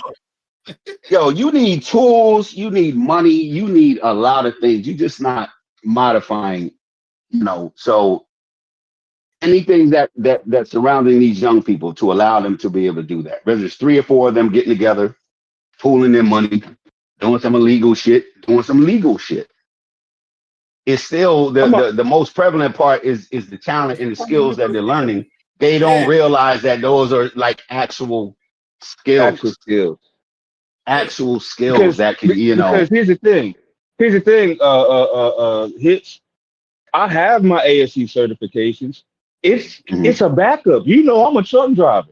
I only go work on cars when I'll come off the road for whatever reason, or this, that, and the other. Or like right now, I'm not able to drive right now. Where do you think I'm going once they allow me to go back to work? I'm gonna work on some cars. You know what I'm saying? So like, even if you don't, and make a whole lot of money doing it, by the way. So, I got that in high school. My first car was a 79 Nova. I did with that boring ass 305. I did a 327 swap on that. I then got a Monte Carlo. I think that was my junior year. I did another 305. I put a 350 in that son of a bitch. And by the way, I bought that from my dad's coworker, $400. I bought that Monte Carlo. It's the same motherfucker from training day, if you want to know what it looked like. And then finally I got in the mini truck. I don't know if people know what mini trucking is. That's the really slam trucks. Yeah, with the air ride and all that stuff. I built my Mazda B2600 in high school. I notched the frame. I put the air rod on. Actually, I had hydraulics on that one. I put the hydraulics on. All of that in high school. So I'm just saying. No. High school, I wasn't doing anything extra. I was wild. So some of us learned about engines because the people that live up the street from you. We had white boys that lived up the street. We used to call them the pit boys because they was always working on a car, Gran Torino, Chevy Vega, a Roadrunner, Sebring Satellite, anything. And we used to go up there and hang out with them. Why? Because they used to take us to the skating rink. They the ones that had the cars. But to get cool with them, you got to go hang with them. And that's all they did. Rip engines apart, put engines back together. Rip engines apart. Their dad was a pilot, who built his own single engine plane right up here at Stewart Airport. So they had tools, they had everything. But school, and these kids are out here, doing this with these cars. Those are sustainable careers.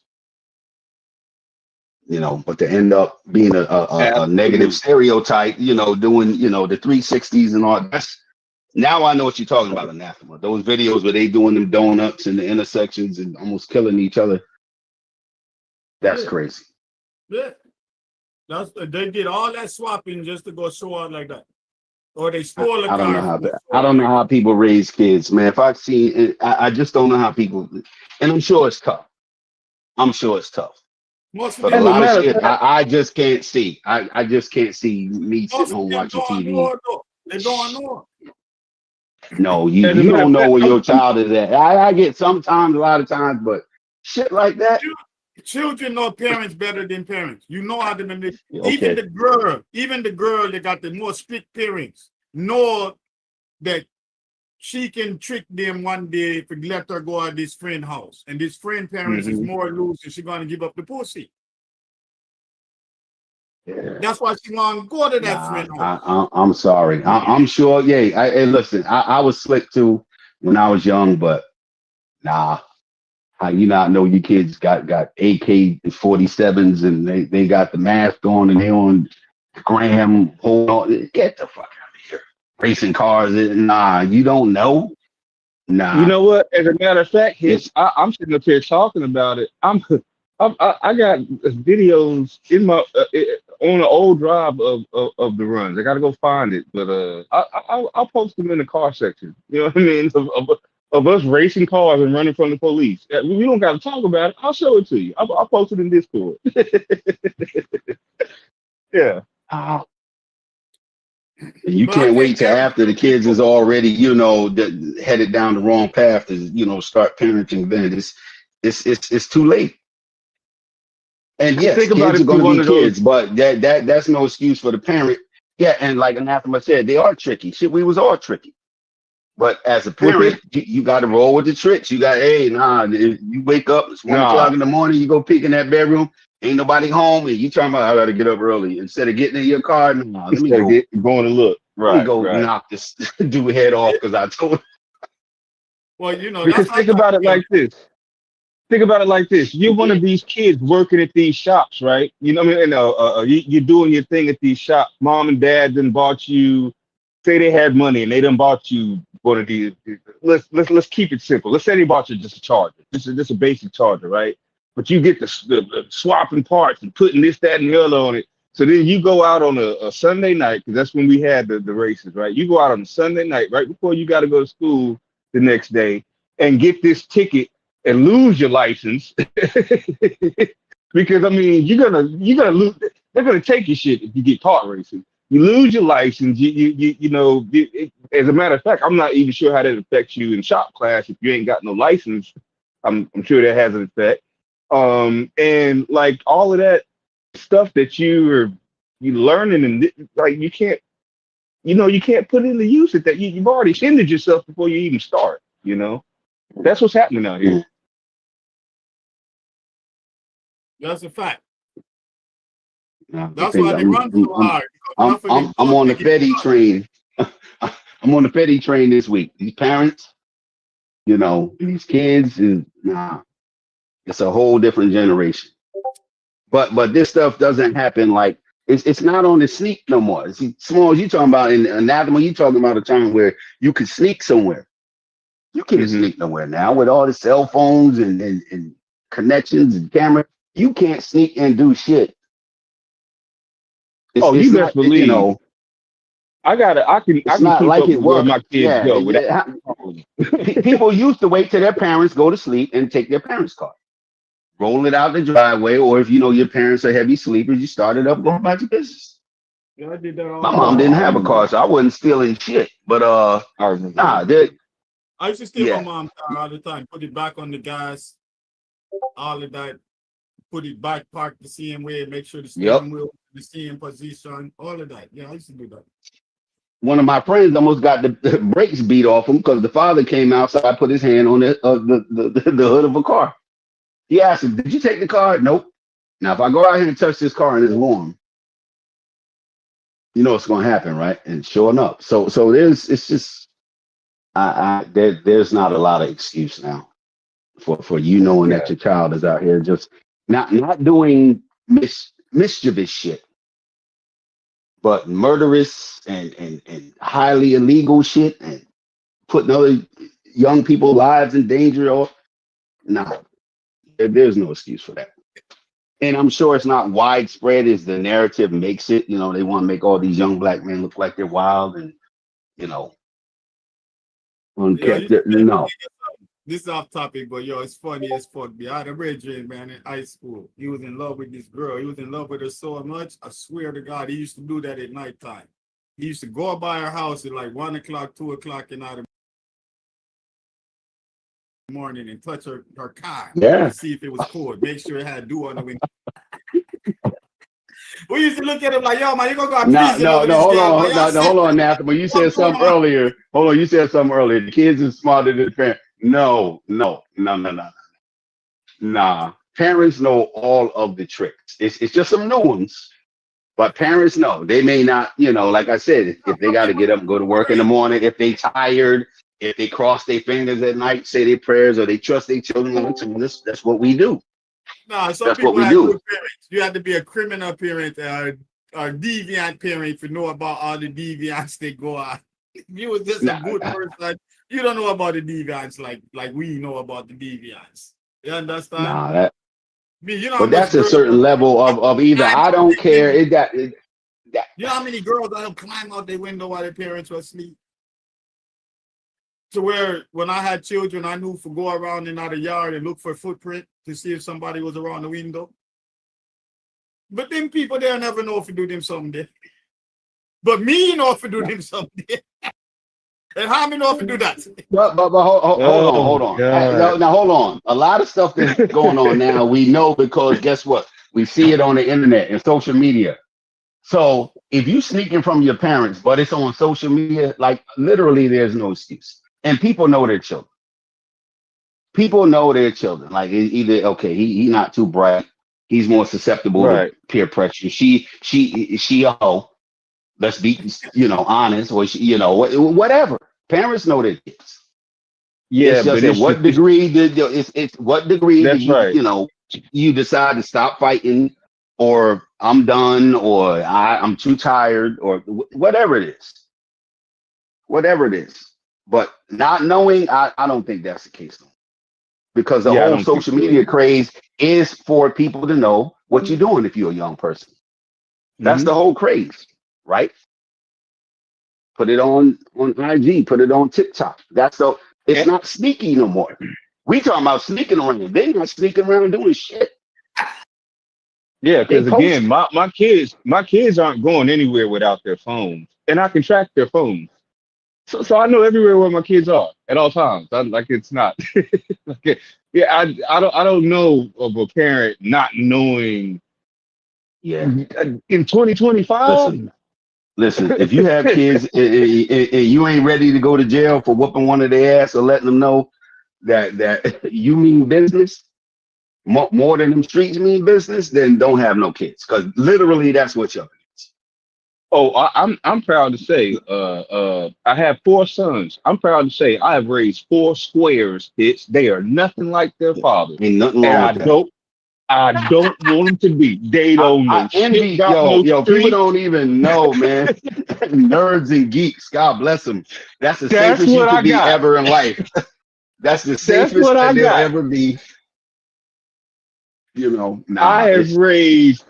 have raised 4 total listen, we'll deal with I will listen. As a matter of fact, now you ain't gonna run up on them because I also have them in martial arts and this, that, and the other. So they can protect themselves, but they don't know about no matter of fact, 3 of them don't even listen to hip hop. They listen to K-pop and shit like that. I'm so happy. That's what we saw about last night with Stu You Peas. could Hey, in this that's what me and Stu Peas was talking about. Do you just let them go, or do you, Right. or do you put the weight of the hood on them? And nah, you won't know what the hood is. No. No, No, I it's don't want but my I'm just kids saying knowing what what's no online. Draco with no switches. I don't want Yeah, them. They don't what? know what an extendo is. They don't know none of that shit, and I'm okay with it. Yo, That's facts. let me ask the question this way and steer the question. Let's say when you was young, though you may have needed it, but how would you have reacted if like your parents could put an air tag on your car and you didn't know where it was? Like they literally bought you a car with an air tag on it and hid it someplace. And you never even thought that there was an air tag. You know it's possible, but you didn't think your parents would do this, but they can and they did. Also, they're tracking you on the cell phone. Like, how would you just be like, well, fuck it. I don't give a fuck because I'm being watched anyway? Or would you be Hold on. All of that just shows where you at. Don't show what you're doing. It shows where you're at.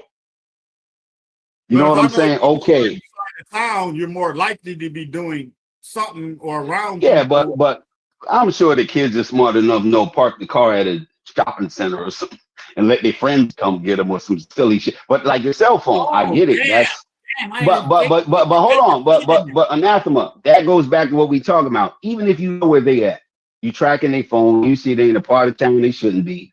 It's 2:00 in the morning. What do? Do you get your ass up? You done tried calling them. You done tried to text them.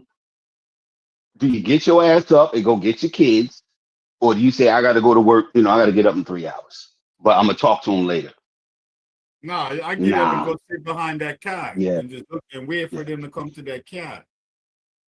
That's the difference somebody nowadays. Somebody getting punched in the mouth. In 2025, if you're that parent working 2 jobs and this, that, and the other, and I don't think you're getting up nowadays. I don't think you are. If you a single parent, it's like, if a single parent, like, it's like, you know what, I gotta go to work in the morning. I just, he'll be all right. I'll talk to him later. I can't do that. Me personally, my parent instinct, I don't give a fuck how tired I am. I'm gonna keep raps on my kids. I'm just gonna keep tabs. That's me. But I mean, I know something. Listen, I know one of my good friends is a single father. We talk about all the single mothers. My friend Vaughn is a single father. He works 2 jobs. His baby mama is the one who ain't shit.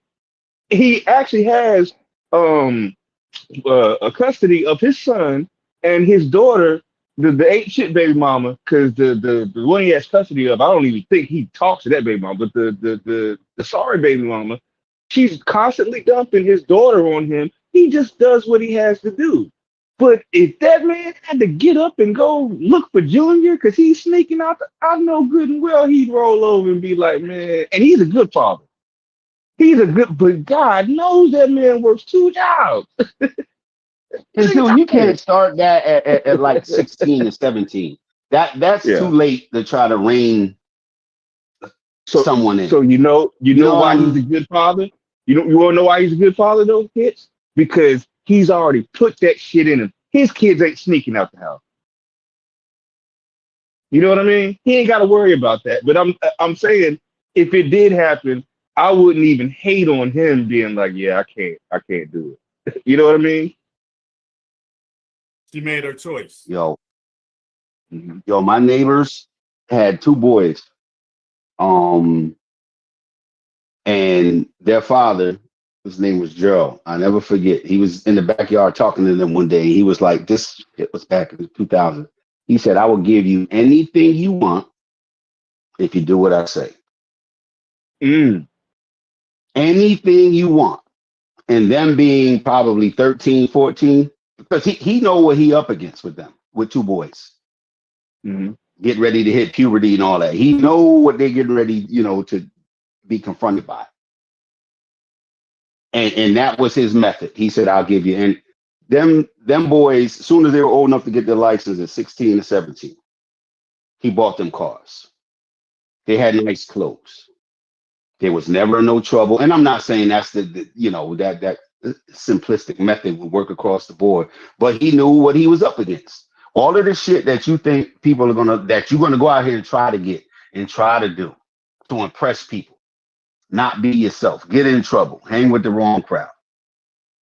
I'll give you anything if you listen to me. Because I used to always wonder, why they clothes and kids got cars already? Cars clean. They used to wash them in the driveway. I said, damn, they must be doing great in school. The parent, that's what you think. They must be doing awesome. I know Gerald ain't selling no stuff over there, but that was one of his methods, of taking care of his boys. Right. He was like, no, if they do right until they old enough to go get their own, I'll give them anything they want.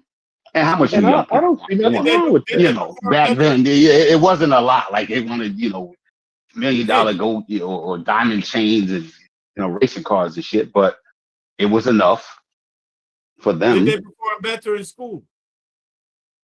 Oh, they were always good in school. Like he definitely, but I'm saying that the age they were at, when you can't keep them in the house anymore, 13, 14, they want to hang out with their friends, they want to stay out a little later. He knew what he was up against. And they were out and doing the lawn one day, and I heard him. He was like, "Listen, I'll give y'all whatever y'all want. Just do what the hell I tell you." I made what hits?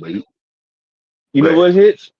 I'm just now realizing my parents raised me the same way, but they never actually said it. People in my high school thought I was spoiled, but what they didn't realize, I was earning that shit. You know what I'm saying? I had to earn. Matter of fact, I just told y'all about the cars that I had, right, in school, right? Did y'all not hear the part where I said I bought them? Didn't nobody give me shit. I actually went to McDonald's, worked, and bought the Nova for I think 500 and the Monte Carlo for 400, right? For my dad's friends. Not only that, but I would get rewarded if I made the honor roll. And that's what happened. I got money to work on my cars and, the customizing. Now that came from my parents, because you ain't going to get a lot of that working at McDonald's. That came from my parents, but there's a reason. Because I made good grades and I didn't fuck around and get in trouble. Or let me change that. They didn't know because I was damn sure fucking around. I just didn't let them know. You know what I'm saying?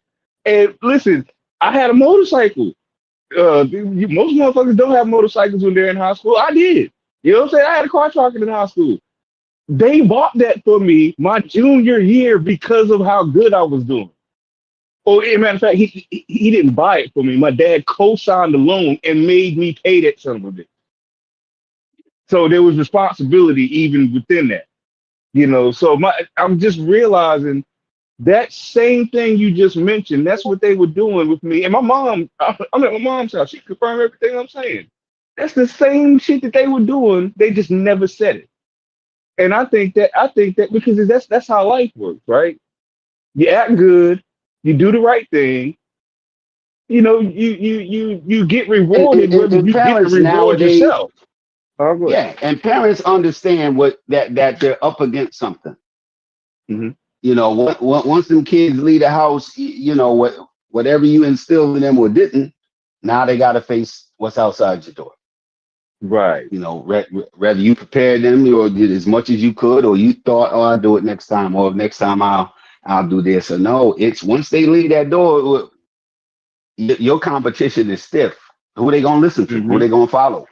Are they gonna remember what you told them? Let me ask this question: do you think, say, when you do that, all the things we talk about where society is not going to reward you, right? Does that replace that? Does that give the students a sense of rewardment outside of what they're not going to get or expect from society? You understand? So they already have a value, a sense of being valued and a purpose instilled in them just from that type of interaction with their parents, where what society does to them is less detrimental psychologically. I'm just asking. I'm not making a statement necessarily. Like, because you understand what I'm saying is that yeah. Say it one more time. You have meritocracy in society that goes unrewarded or fought against black people. But basically, we're talking about meritocracy within your family, your household. Yeah, within your household, where that rewarding can buttress you or give you a force shield where you don't need the reward from society. You've already been validated merit, but always go out with a more sense of strength and not react so despairingly to the lack of merit in society, because you know your family, your parent, what you came from established you with a value based on your morality, the decisions, the merit you uphold just in the family, despite what society was doing. If you get what I'm saying. But you're up against the rewards, right? Because if you're based off merit, you're going to get a reward. You're up against society offering larger rewards. You know what I'm saying? More what's the word? Exciting or what, enticing rewards. The outside the door can offer more to a child than what's going on in your house. So even Gerald saying, I'll give you what it's obviously within limit of what he can actually provide. But once they go out the door, you know, it's a bigger monster they got to fight now. Well, what I'm saying, but no, here's what I'm saying. If meritocracy is based off reward, right? If the larger rewards are out, and once they leave, they're going to get offered larger reward, even if it's attention, because these are young people we're talking about. To them, attention may be rewarding, worth a lot. Yeah, and if you're going to get more attention, material things may mean more to them than, you know, everybody knows their child or should, right? That's what you're up against. No matter what it is, once they leave, that increases, and that's your competition as a parent. You know, this kid's gonna get on the school bus. They're gonna go to school. They're gonna be in there 8 hours. They want to hang out with their friends. Out, you know, the whole gaming thing when that started. The headsets in the room, and I think Brad said one time, "Have you ever heard young people play these games and just, you know, listen in? Sometimes the shit they say is insane." You know, my kids came up right around that shit started bubbling, so I didn't know anything about it. Hey, so you know, you're good. Up there, the door is shut. I don't hear no ruckus. Let me go look. Oh, headset on, playing the game. Okay, no big deal. Cool. Yeah, I never put the headset on. Never.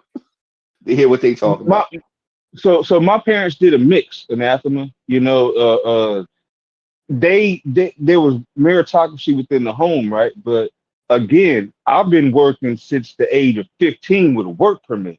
You know, they allowed you to do that where I was from. You could work at 15. Yeah, we used to have summer jobs and everything. Yep. Yeah. So in other words, my parents did a mixture of, you know, let me give you this small reward. Let me give you a couple $100 to play with your car with for making the honorable, not nothing too major, right? But at the same time, you want this car, you're gonna get your ass out there and you're gonna work for it.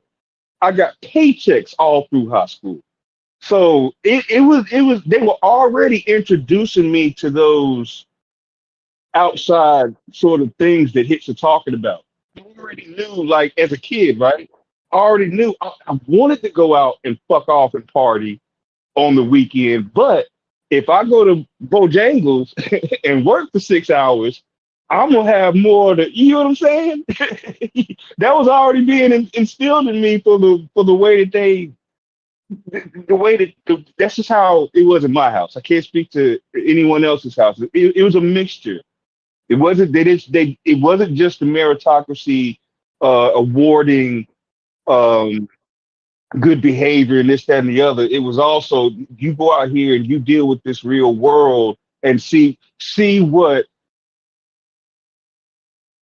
work and effort and this, that, they still in high school gave me that real world doses. You got to put some effort in. You got to do this, and you can't just make good grades and come to me and show them to me. All right. This is what you're up against. Where's Babylon done? Hold on. Hold on. Babylon done says culture. If you could just elaborate a little bit. Go ahead. What I was going to say is that when I'm talking about meritocracy within the home, I'm not necessarily talking about the standard uses of it in regular society. That's why I juxtapose the two. Because part of our meritocracy would be rewarding that person that shows that work ethic that you got, because you're going to be more prepared to work harder and deal with less expectation of reward, because your family has already rewarded that type of attitude in you as merit for us as Black people. So you had a force field, sort of a buttress, where when you went into society, since you came from a situation that prepared you, you understand, you earned the merit, so they supported you. So now you went into society different than a student, because I'm looking at it from a teaching perspective. Let me also say that. So you went into my classroom different than a student from that lacked all of that and had to receive that from me or the classroom setting. Oh, and okay. Outside of that foundation, because he didn't have that, but so he had to get it from the community. If you get what I'm saying, and I'm saying, does that type of rewarding just make you more substantial? We always talk about the family, and that's family. That's what we're talking about, right? Did that buttress you? Did that make you more prepared because you already value that you don't need value outside of that? You're just gonna go compete. But what I found out right later on, like once the kids are grown, not all it did, because that kind of minimalizes it. But what it did was it gave them a choice, right? They know it's a simple saying, you know right from wrong. So that would be similar. You understand that this could harm you, hurt you. You understand this is peer pressure. You understand this is materialistic. You understand whoever got something like that probably worked hard for it. It gives them choices, because that peer pressure, their hormones, we're talking about young people, mainly teenagers. They got a lot going on. They're getting bombarded on their cell phones. Everyone's trying to fit in. That's everybody's, most kids ain't extroverted. I think they start off as introverts as you gain new friends, or you go from junior high to high school. You have different things. And now with just the cell phones, the shit they getting bombarded with. I think I put up a post that said just the average person sees about 4,000 ads a day. That's an ad, marketing promotion. Think about how many thousand narrative painting shorts and reels or anything that's in their algorithm that they got to deal with. That's telling them this is the shit. This is cool. This is what y'all age group is doing. This is it. It gives them options. It gives them now. Once they get old enough and they understand, okay, if I go left, then I fucking deal with the consequences. But I know how to go right. That part matters. I know what work is. I know what eating right is. I know what exercise is. They have that options. A lot of kids don't have that other option. Like in school, if a kid is naturally smart, right, and they act stupid because they don't want to be a nerd. We talked about that earlier, right? But your kid is smart. You come home, you see 60s and 70s. You're like, if you don't get this shit right next quarter, He's doing that because, or she's doing that. She's with her friends. They're cutting class. They ain't paying attention. They laughing and joking. They on their phones. This and that. But you know you can do better. I know you can do better. Yo, So it's good. I just want to add to that a lot of schools have moved to banning phones. And when I was a teacher, I used to ban the phone. And parents used to get mad. They know they can't pull the phone out in my class. If I see the phone, they gotta go. They can't sit in out here. They gotta go. If I see the phone, they can't know. I don't care if you take.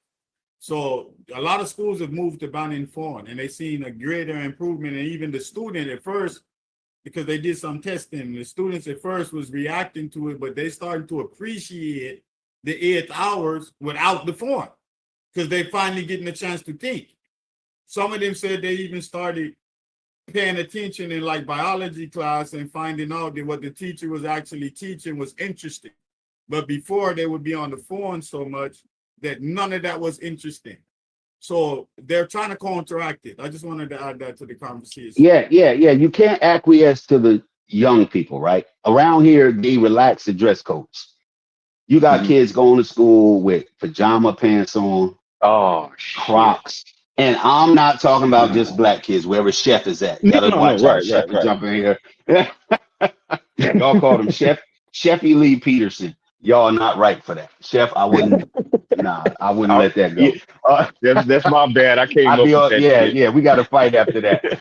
But they relaxed the dress code. So all of these kids that walk, I live by a high school and a junior high school. When you see them walking by, they all look like they just got out of bed. Now that's two things wrong. One, the parent letting them leave the house. But if that's what they're getting bombarded with, or all their friends like that, especially the girls, right? Their friends show we're gonna walk to school, and they all got I know they associate bonnets with black people. My old high school, they got like a viral video of doing what you said, like like teachers do like the student reenactment day and all that. Oh yeah, when the teachers dress like students and act like students. My old high school that I went to, like all of the teachers, like you said, was wearing hoodies with hot fries in their hand, headphones. That shit was hilarious. The teachers earpods, not paying attention. Yeah, call my mama. Oh, you take my phone? I'm gonna call my mama. So that shit was funny looking at it. Hey, that shit's hilarious. I ain't gonna lie. That's crazy. But that shows you everybody recognized the problem. That's what's crazy. And it's not a black problem. It's not a black problem. No. Just to reiterate, because young people, I'm telling you, it's just young people out the house looking like that.